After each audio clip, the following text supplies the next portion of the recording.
Hello. We actually were in a very robust discussion in the back. But we heard all the remarks. We actually did, yes. Yes? But we were talking about all the AI tools that we're currently using, and I was sharing that we're using it across, all of the functions of IBM. We're looking at processes, we're looking at workflows. We've really just, I think, touched the tip of the iceberg. So there's a lot to discuss today. I mean, as we're all aware, AI has really transformed and changed how we're thinking about the tech workforce.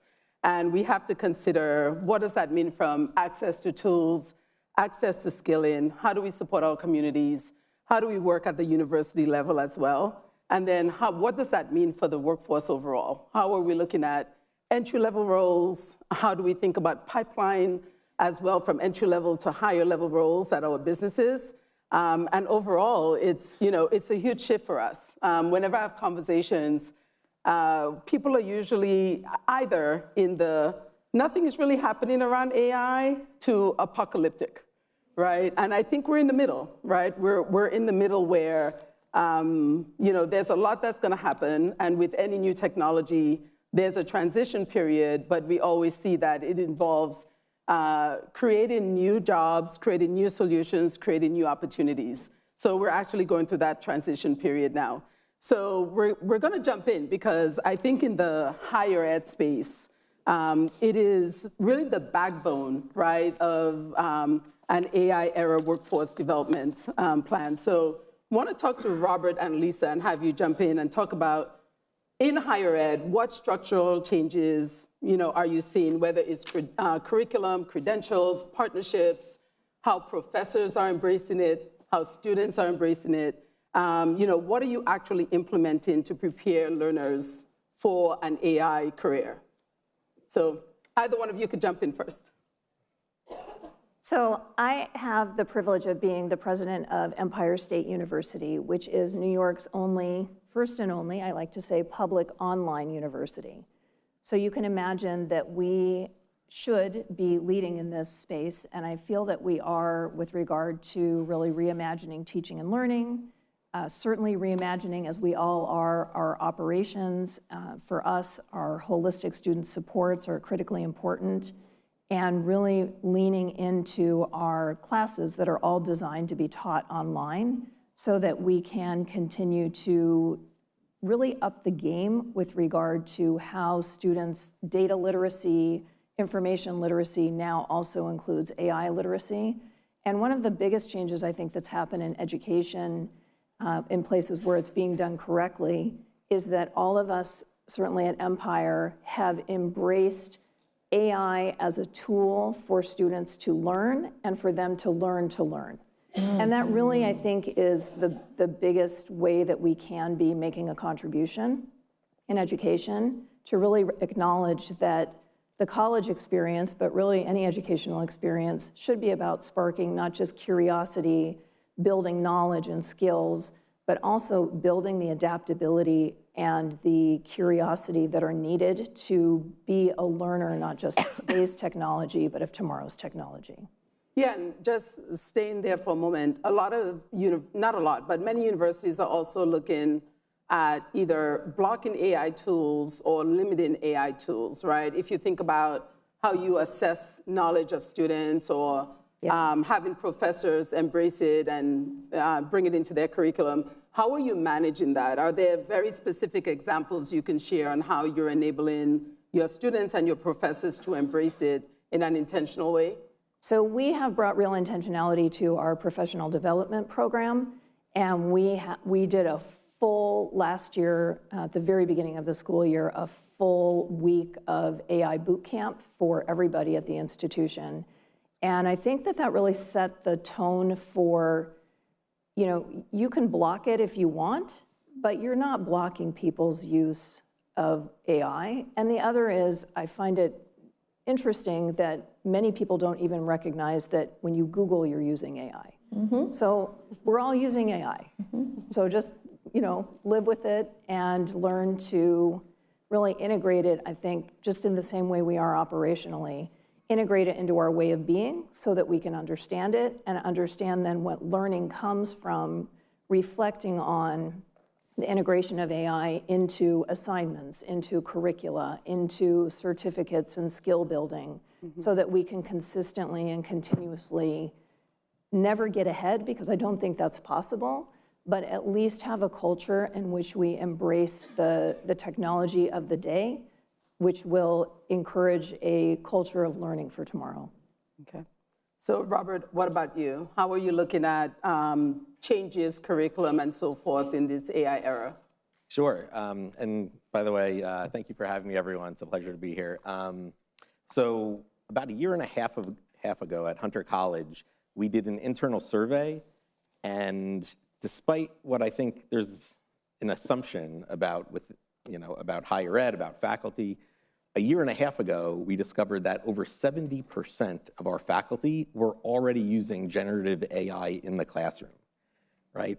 And that really opened our eyes, because we realized this isn't a matter of trying to get buy-in or like incentivize adoption in any way. Our faculty are ahead of the curve and already doing this in the classroom, right? And that kind of made us pivot to what is our actual problem definition? Like, what are we trying to address? And so one of the things we did for the past year or so, we created, this is kind of a long-term play. It's a train the trainer model, where we saw the importance of running an AI boot camp for faculty, right? Now, we wanted it to be faculty-led, faculty-driven. We don't want to be too prescriptive and heavy-handed in giving directives what every instructor needs to do. So instead, through our Center for Teaching and Learning on campus, we ran this AI bootcamp for faculty a couple of times at this point. And as of today, we've had almost 60 faculty go through it. It's a multi-day workshop to not only create AI policy statements on their syllabus, but also to design and incorporate a generative AI project into the courses they teach. And so through the almost 60 faculty that have gone through the AI camp, at this point, you start doing the math, we've directly incorporated AI and AI projects into, just through this one program alone, right, nearly 200 courses. And at roughly 20 to 30 students per course, you do the math and it adds up. We've institutionalized it. We're now running this camp on a recurring basis every semester. And the goal is, again, we want faculty to figure out what they think is most appropriate for their course and their students, but we're trying to train them so that they feel empowered and have the knowledge set to be able to do this in an effective way. So when you think about what corporations are looking for from a skills perspective, and faculty, there's some faculty that may want to understand how to assess the knowledge and skill set of their students, knowing that they still need those AI skills to be able to get a meaningful job, right, in today's workplace or the future workplace. How are your professors thinking about assessments, right? Because as someone who has 2 kids in college, and they urgently reached out to me a year ago and said, what is the password for ChatGPT? Really want to understand how do you think about assessing how a student has obtained the right knowledge in a topic area with their use of AI? How are you thinking about that? Well, I don't think it's any different from how we think about assessment in general. I think that just as other tools have come along in the past decades, I mean, certainly during all of our lifetimes, this is another tool that we know is available to instructors and students alike. And I think that it is incumbent upon us at educational institutions to really fully integrate the fluidity, the fluency with the technology into everything we do. We certainly have general education requirement now around AI literacy, but I think that the prize for me is really, will our students have the skills that they need to have better employment? We serve students age 14 to 89 at Empire State University. So our students come to us across the 4 generations of life looking, or of living humans, looking for different things. So they have different goals, and my prize, my North Star is, are we meeting their expectations and are we helping them get to the next level? So for some are career changers, some of them are coming to us straight in high school. Obviously, if we have 18 and 19-year-old graduates now sometimes from Empire, we have people who have different goals in mind. And for the 19-year-old, we definitely know that we want that person to not have to go to a really low entry-level job, which PS may have evaporated today because of what's happening with AI, but really is prepared for a rapidly changing, rapidly evolving workforce. So we have a very clear eye on career outcomes that align with what the goals are of our students. And I think that, to me, is really the marker, the gold star for how we would really look to assess. So and I'll stay on higher ed for one other question and before we move on. When we assess skill sets of workers, or when we look at hiring, there are the tech, understanding AI literacy, tech literacy that's needed, but there's also all the what I consider to be the power skills, right? Collaboration, presentation skills. How do you work with others? How do you problem solve? So how do you assess that or bring that into the curriculum as well, so that your students are prepared for that for the workforce? I mean, I would just say at Hunter, we definitely look at this through somewhat of a direct workforce lens. In terms of, I agree with you completely that in terms of assessing the content knowledge of a specific course or topic, we assess as we traditionally do, right? But what I think is really interesting is when it comes to what are the AI-specific skills that employers are looking for in hiring, right? Like we've heard from employers, when they're considering two candidates with similar types of qualifications, but one knows how to use AI to accomplish tasks and the other does not, that person is getting hired increasingly like every time. Yeah. And so when we try to figure out, okay, what are the AI skills every single student needs before they graduate in order to land an internship or land a job, right? I mean, it starts with, very specifically, we want every student to know how to use Microsoft Copilot because it's embedded in all Microsoft Office applications, right? Word, Excel, and PowerPoint. That should be a no-brainer. And frankly, that's not only for like entry-level positions. Almost everyone in the workforce today, if you use Microsoft Office, you should know how to use some of those embedded tools like Copilot. And those are the types of things as a baseline. That's just a starting point. When it comes to becoming more of a power user and really have those second-level skills, right? That's where we actually take an approach where we start becoming more discipline specific, and it's going to look different in different occupational sectors and for different types of roles. But again, we're trying to lean on our faculty, lean on some of our industry partners to inform what that needs to look like in the power user sense. Did you have anything to add? Okay, good. Mindful of time. Yes. So Caitlin and Sherazad, I would love to further understand how you're looking at community impact around AI. What is the moment or insight that made it clear that expanding who works in tech requires changing how people enter tech in the first place? So what are your thoughts on that, and what are the models that you have implemented or you've seen that are working? Sure, and thanks so much for having me. Actually, it's great that you're asking for a moment or insight, because it occurred to me a great moment or insight here in this building. So I was actually here just a few weeks ago, and I got to see one of our alums, Ismail Fofana, be interviewed by Nicholas Kristof, which was incredibly exciting. And he was a young man who had come to the US from Cote d'Ivoire, spent 10 years really struggling, working as a dishwasher, had amazingly learned English, but was really just struggling to survive. He, just 2 months ago, started his career as a software engineer at Accenture. And the way that he did that was by coming to Briscolas for our tuition-free training, moving into an apprenticeship with a partner that we have called People Shores, where we were training, he was getting paid, he was supporting Accenture clients while he was doing that. And to see the look on his face when he talked about nerding out on the software applications that he's now working on and the passion that he has, that's the kind of success story that everyone in this room is looking to create.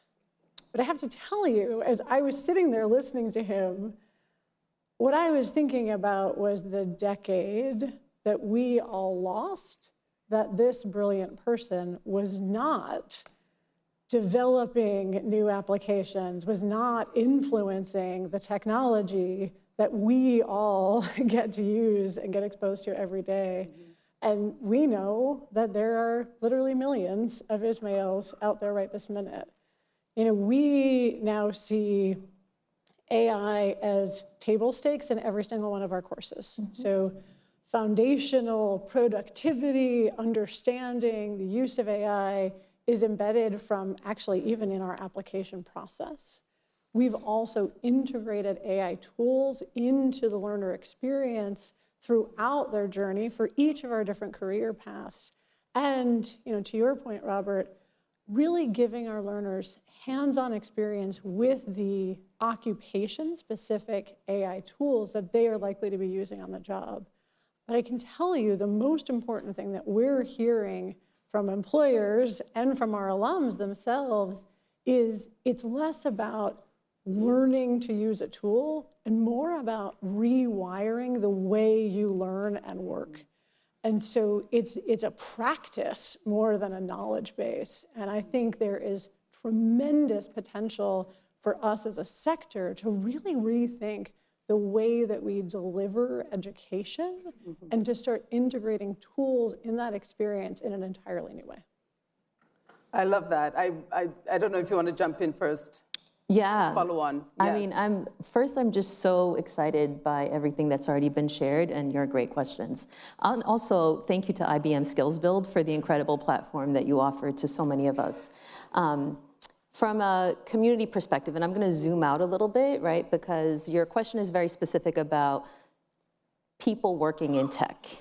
And we are the ones that, through the variety of programs offered, are preparing people to go into tech, but to go into many other types of jobs where technology is increasingly a significant way that they do the work. And so they may not be in a tech job, but they need that fluency, that literacy, that mindset of being a lifelong learner, right? It's not just, I know how to do this and then I'm done.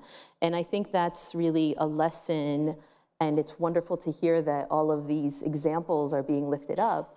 But as Caitlin was saying, that we have to look at that for ourselves in workforce development. That if we hold the responsibility and people come to us and believe us when we tell them, like, come to our program and you will be able to get doors open for you to help you get on that path to economic self-sufficiency, then we have to have a workforce, right? All of us in this room and many of your colleagues that understand these tools. So the AI boot camps that you mentioned, you did, Rob, we did something very similar at WPTI where we all did internal training for ourselves to understand the mechanics of AI. We did IBM Skills Build. We also just did an AI learning lab where we had 15 providers come to us and we said, what's the pain point you want to address with AI? And we had a variety of things come up. So folks were in a training classroom environment. We have a technical partner that understands the technology better than we do. We understand workforce. And some of the things that came up were a government agency or provider developed an app to better assess potential employer partners. And they work at a volume and a scale, right? And so the one-on-one outreach, and is this gonna be a right business partner, and will it yield openings that maybe we can place people in? They're working on an app to really expedite and streamline that process. We had another one of the providers in the group that realized they had a process that was very manual and analog, and it was taking them 44 days, business days, out of a year to do this. And so by the time they would get insights, the insights were outdated, And so they're developing an AI solution to, again, help streamline that process. And I bring those up as 2 examples because all of that supports maybe some operational excellence and efficiencies that we need to see in workforce so that we can really start to pivot then to what needs to happen in the training room, because our practitioners need time and space to become more aware of what the power of AI is, where it exists. Again, to your point, Dr. Vollendorf, like it's everywhere already, how they want to use it. Organizations need policies about that use so that there's some guardrails, but we have to be investing in the workers of workforce to make sure that they are, if they're on the front lines of preparing our community members for the next level job, they have to know how to use AI, and they have to know how to train and teach the power of AI to others, especially in AI augmented workforce. How do you stay on top of the acceleration of AI? So I mean, You don't. you don't. I can tell you last year, we focused a lot on AI virtual assistants and AI ethics and responsible tech. And we started this year on, oh no, we've now moved to AI agents, and a human may or may not be in the loop, and what does that mean for your work? And if you're going to be a manager of AI agents, what types of training that you need to be able to do that? So in your roles, focus on community and training, how do you look at the evolution, I guess, of AI, which is so rapid, and make sure you're staying on top of what's needed for your training programs? I'm happy to jump in. So it's hard, but the one, I think, critical approach is we can't do it by ourselves. So we have an AI strategy. A lot of the things that have been elevated are a very key part of how we're thinking about how AI will transform workforce. We have an AI working group, so we have leaders from big tech. We have providers in that working group to make sure that, again, we're looking to take all of the things in this universe and boil it down and synthesize it to say, what does this mean in the context of workforce? And because we have such diversity in where workforce exists at a university, at a per scholas, at a variety of other institutions, like what's practical? But if there was one thing I would say, workforce development has to start being in it, right? You don't have to know all the things. You don't have to try all the apps. You don't have to become the expert, but you have to start experimenting with it to understand where it will apply and be beneficial. Okay. You know, Justina, I have to say, I remember about a year ago, maybe 2 years ago now, sitting at a conference and hearing for the first time, okay, we need to really think about leadership development so that managers know how to manage a team of humans and bots. Yeah. And thinking, like, what century am I in? How did I get here? And now I can tell you that we have agents that are part of our curriculum development, literally. Yeah. So I think part of what is helping us to stay ahead in terms of content and curriculum is, you know, we have a really large network of employers who hire our grads and have a lot of opinions. We've been soliciting those opinions actively, but we're just putting it out there. We're just gathering information in, developing out new curriculum. And part of the way we're able to do this as an organization is that we have, you know, our immersive model, which is full-time, designed to help people launch careers.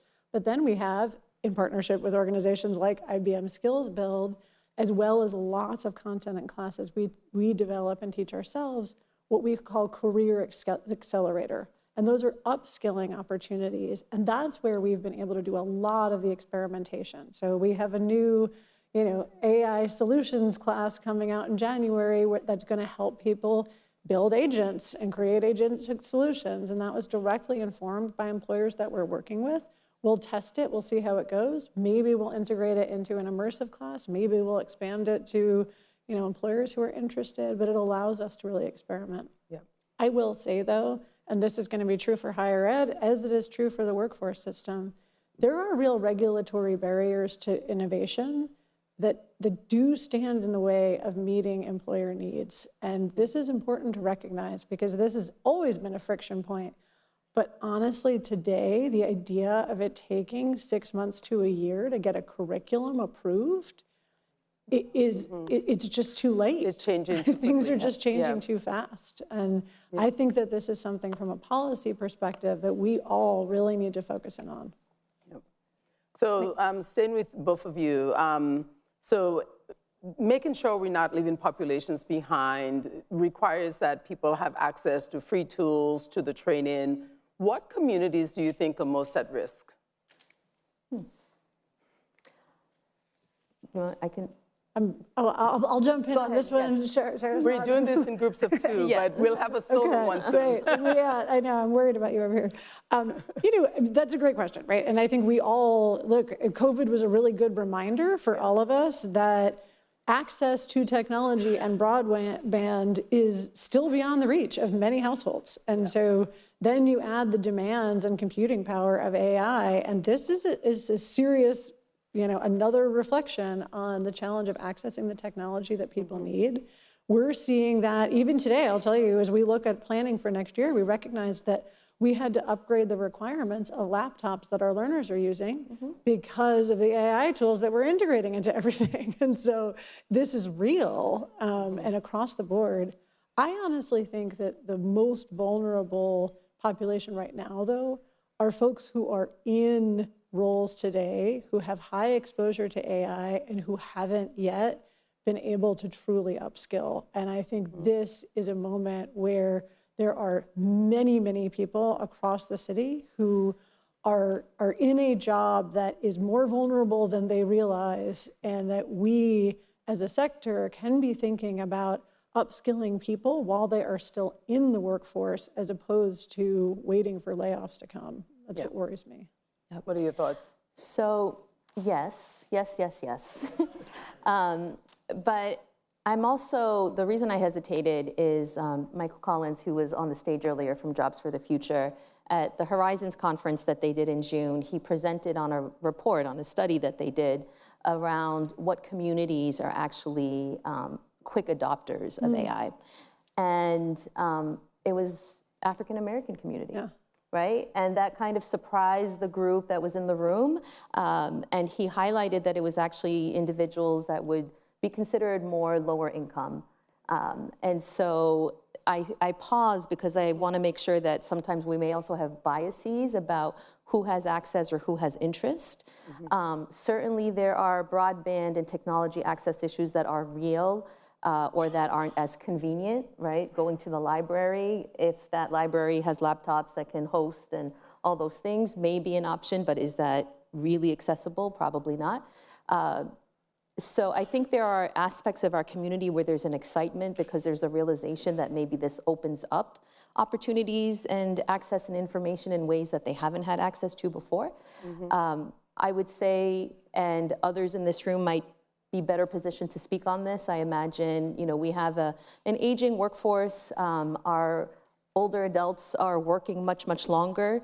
And so as they're figuring out where their place is in the workplace, they, again, this might be generalization, may not have the technology literacy that some of our younger counterparts in the workplace might have. And so I would imagine that that's another space that there might be a little bit of marginalization.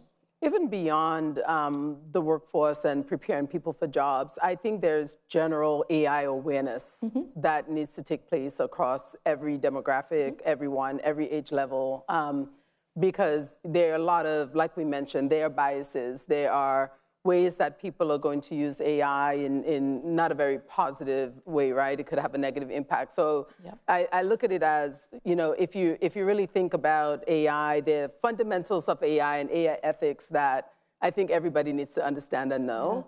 And then you get a bit deeper into what are you going to need to know for this particular role or job or to be successful in the workforce. I think that's important. And if I can add to that, we're talking about where communities are already maybe marginalized, but I would say the next level or the next wave we have to be mindful of is if we're using AI, are we using the free option or do we have the resources to pay for the licenses, whether it's for at work or our own personal use? Because when you put it into the free option, you are giving it to the world. And so there's implications for that, right? Yeah, absolutely. So Leah, This is just you. So you're building a regional AI hub. Are there things that New York can learn from what you're doing in New Jersey around the hub? And what does cross-state collaboration look like? Sure. So I think it's the New Jersey AI Hub is kind of a one-of-its-kind endeavor, I think, in the United States, in that we're an entity that was founded by the state of New Jersey, Princeton University, Microsoft, and CoreWeave. And our mission is to think about what are all of the proactive and preemptive investments you make across the state to make sure that AI takes off in the right way, meaning how do we capitalize on all the promises that AI brings and hedge against the risks, including the risks that we're talking about in this room, right? And so it is one of 12 strategic innovation centers that the state has brought to bear that are all public-private academic partnerships. And we were, you could consider us horizontal and that the other 11 are sectoral: aerospace, life sciences, biotech, fintech, et cetera, and we're AI right across the board. And so, the way we think about it is, how do you make sure every single company, regardless of where they are in their stage in life, has an entry point and advancement avenue in AI and is capitalizing on the tools that it brings? And how does every person, regardless of who they are, whether they're in the workforce or out of work, K-12, or regardless of what institution they're in, how do they have an entry point and advancement avenue, right? So it's a pretty expansive mission, and I'm very worried that this is the only entity that I've seen do this. This is actually the question I was asking, kind of moving into this role, is where is the economic strategy? Like, we can talk about workforce all day, but as a lot of the conversations have said earlier, this is like the core of an economy, right? And so, we think about what is the life cycle of AI, right? And that includes invention, which is the invention of the AI models themselves; innovation, which is the application of that invention onto every sector that we see in the economy and the priority sectors regionally; adoption, right, which includes workforce and organizational culture and education; and then diffusion, which are what are the social implications of what we're going to see if we don't do the first three well, right? And so workforce is like the very center of this question. If we don't do workforce right, two things happen. One is all this innovation, which is, at this level, right? If the adoption is here, we're going to see a huge valuation bubble that will, create an economic bubble that we'll all kind of feel the repercussions of. And if we don't have workforce adoption, what you're also going to feel is inequality growing and all of the kind of displacement that we expect to see if we don't do something very serious here, right? And so, the type of things we're doing include, like, on the R&D end, we've been named one of 2 hubs in the world that will have access to Microsoft's R&D agentic discovery platform, which accelerates the discovery of molecules and material science, and capitalizing on, bio R&D really being centralized in New Jersey, right? Then thinking about, how do you support startups everywhere from pre-seed all the way to maturity in their life cycle, and bring talent to also build, not only to go into these sectors that people are like, can only envision specific sectors to go into. And then how do you work with K-12 institutions and higher ed institutions to bring all of them together to have these really, really difficult discussions that everyone is facing currently on their own, and build the kind of rooms where we're having those discussions together. And then most importantly, how do we do upskilling and reskilling at scale? And those are the hardest questions to crack. And so we're thinking about what are the innovative models that we could pilot, and then if we do well and learn from them, how can the state then adopt them and fund them over time? And how can we do all of this with an eye towards packaging what we learn and making sure other states can eventually learn from them? Because inevitably, we're going to have these kind of entities across the board, and we're not seeing enough of that. And then and then of course we're thinking about infrastructure, without AI compute, without collective data action, we're not going to capitalize on any of the potential of all of this. So we need like real investment in the foundations on the infrastructure here. That in New York, right, Empire AI is super important on the R&D end, but how does it tie to workforce, right? This is not being like put in a system. And then we also have, this hub, which is a co-working space, but we also do all of these like workshops and policy discussions so that there's a place to go where no matter what day it is, that you can come in and learn about AI or have these really important conversations about what we're doing to prepare for this moment. So leaning into policy here, are there certain policies that you guys are pushing or shaping with the work that you're doing with the AI Hub? So we're not a policy shop because we're not government. I mean, we are funded by government, and government, is a stakeholder in us, but we are, in a sense, understanding what are all of the market gaps that currently exist across the state. What would be required to fill it? If there are models that work, how do we scale them? If there's a gap in the market, how do we bring to bear the right solutions, test them, so that then, if we know they work, policy can then take its place.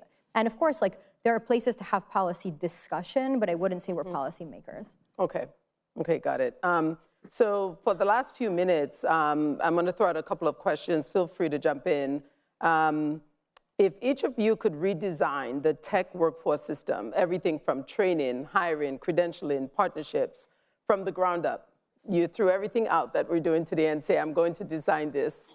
Probably this is going to take a lot of time, but let's see what we can get quickly. What would you build, right? And how would you measure success? What are the things that would be extremely important and urgent, right, in this new system? And how would you go ahead building it? So feel free if anyone wants to jump in and share their thoughts. I'm happy to jump in.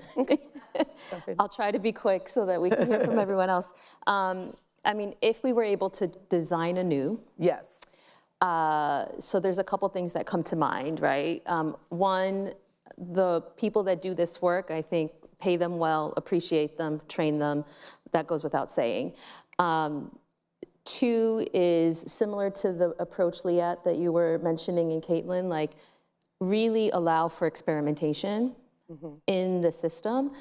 We are living through a period where the jobs, right? AI is not taking jobs per se, but the tasks, it's really more like a resizing and a rescoping of jobs. I think of the Walmart CEO who says, there are 2.1 million workers, every job will change because of AI, but they're not going to reduce headcount, so that's a good thing. So experimentation, because we're in a space right now where we're not exactly sure what the next wave of work looks like. And it may look very different. So to allow training providers sort of that space for experimentation, for trying, for input from participants about what they envision in their future lives. So really those types of investments in that learning, investments in the human skills, the power skills that you mentioned, because while AI might take some of the routinized work, what's becoming or will become even more valuable and in demand is how you're able to communicate and demonstrate your human skills, those communication, problem solving. Right now, that's not really embedded in workforce development as much as it could be or should be. And so what does that look like, and really investing there? And then I would say also, and this is something workforce development has tried to do and wants to do, is really thinking about the incentives for bringing business to the table to help support those training pathways, so that we know we're training for an actual opportunity versus we're hoping that there's an opportunity at the end. 100%. And certainly many providers have been very successful in doing that.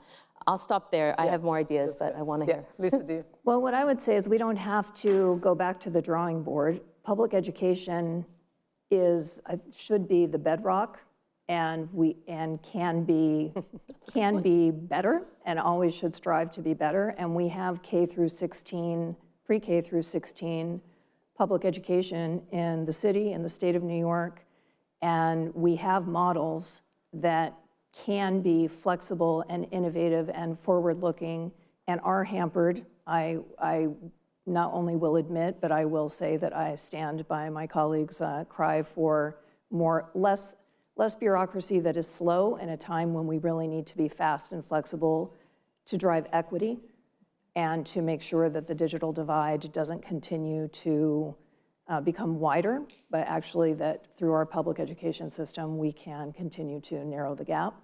And the model that we have at Empire State University is not just one of helping people complete, not just one of helping people reskill and upskill, change career, but also is one where we partner with corporations and unions and industry, and including Northwell Health's new Queens Health Sciences High School, to give people an opportunity that they probably never would have thought they could have from the time they're freshmen in high school, knowing that they can be career-bound, college-bound, and they will be getting the skills over time that they need to be strong contributors to their families, their communities, and to the workforce.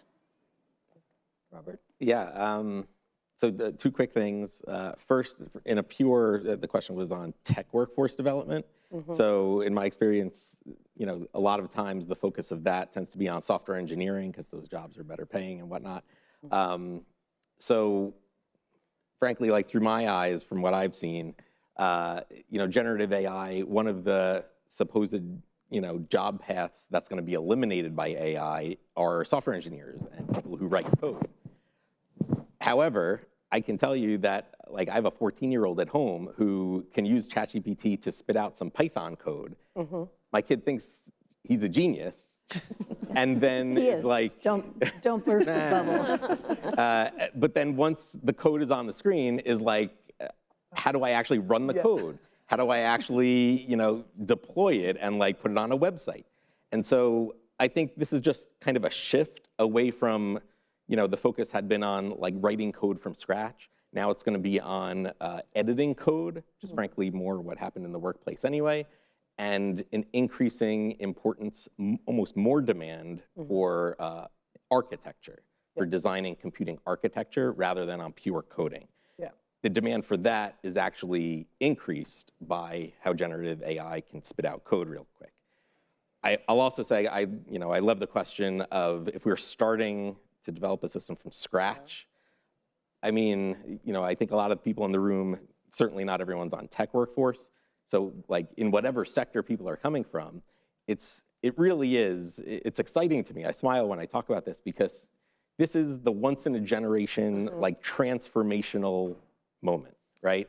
Where, every 20 years, something new comes along that really throws it all up in the air.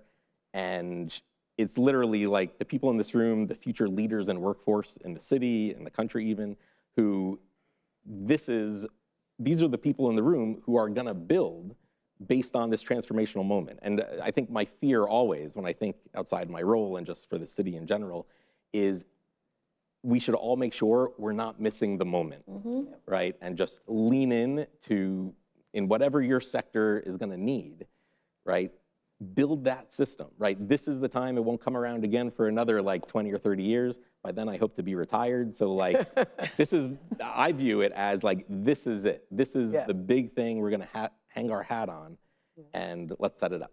It's a huge opportunity, a huge moment. It is, and maybe just to double click on this opportunity concept. I mean, I think there's a moment where employers can shift from being sort of passive shoppers for talent to builders of talent. And, when I saw a report a couple months ago that 94% of entry-level roles are requiring at least 1 year of experience. 85% are requiring 2 years of experience. As my 10-year-old would say, the math is not mathing, right? Where would one get this experience? And so I think that there is a real opportunity for us to take the work that we've all been doing on skills-based hiring and really rethink this question of, okay, great, if AI tools are shifting the job in real time and every employer needs to sit down and understand, what do I actually need out of a person on my team, and what are the things I need them to do versus what I have a set of tools that can do or augment, this is the moment that we can also start to rethink what are the skills and experiences that they would have had to do before coming into this workforce to be able to accomplish those tasks. And I think it really is a time where we can start to kind of break apart pedigree that are, a check mark on a degree and an X number of years of experience, and instead think about competencies and how we build those and demonstrate them for employers. And that includes AI skilling, but that also includes critical thinking. I mean, the biggest barrier that we've heard to implementation of new AI tools in many of our employer partners it's actually the business analytics. It's really understanding the problem that you're trying to solve, right? That's not a purely technical skill. It's an adaptive skill. It's one that we can all work to develop, and it's something that you could actually measure and that is not really influenced by having a degree or a number of years of experience. Exactly. Leah, any last thoughts on this? I mean, I just think this is an opportunity where, you know, AI will expose everything that has been wrong with the system in the first place, right? Like inequality, the fact that lifelong learning is not really taken seriously, the fact that education can't keep up with the market, the fact that supply and demand are completely divorced from one another in our government structures. All of these things need to be rethought in this moment, and there's opportunities to take advantage of the fact that everyone's kind of worried about this moment and understands how you know, we really need to rethink the way the systems work together to think about new structures and how we do things. I really think we have real opportunity, and I thank you to this esteemed panel. This was a great discussion. I hope you were able to get some insights, some ideas, some thoughts on how we need to move forward with AI and workforce transformation. So thank you so much. Thank you.